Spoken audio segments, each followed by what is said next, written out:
Since this is the 13th episode of the podcast, I thought I should talk a little bit about luck in research.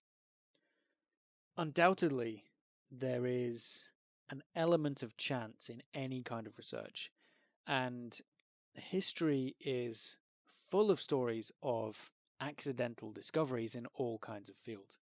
But probably the most famous is the discovery of penicillin by Alexander Fleming.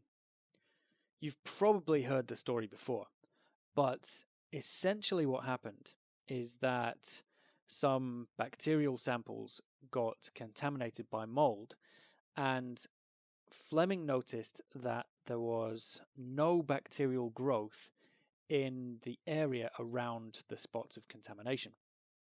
And so, as the story goes, antibiotics were discovered by accident.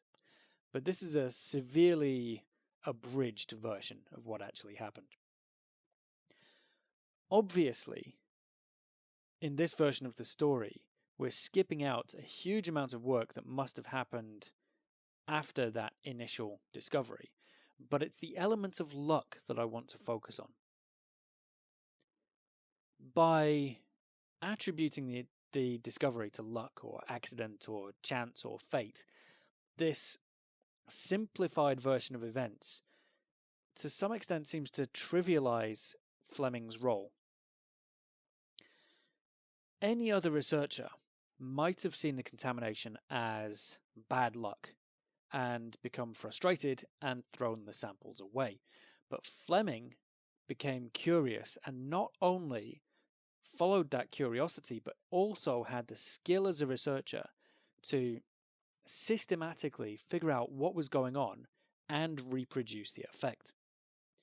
So, yes, luck did play a role, but all it did was provide a great scientist with an opportunity that he was curious enough to notice and skillful enough to take advantage of. And ultimately, this led to the Nobel Prize and a whole new class of medicines that have saved countless lives. Of course, not all stories work out that way, but there is still a lesson to be learned, and that is that if you can keep your curiosity and enthusiasm when things don't go to plan, if you don't rush to interpret something as good luck or bad luck, then you might just find that in the long term, luck eventually works out in your favor.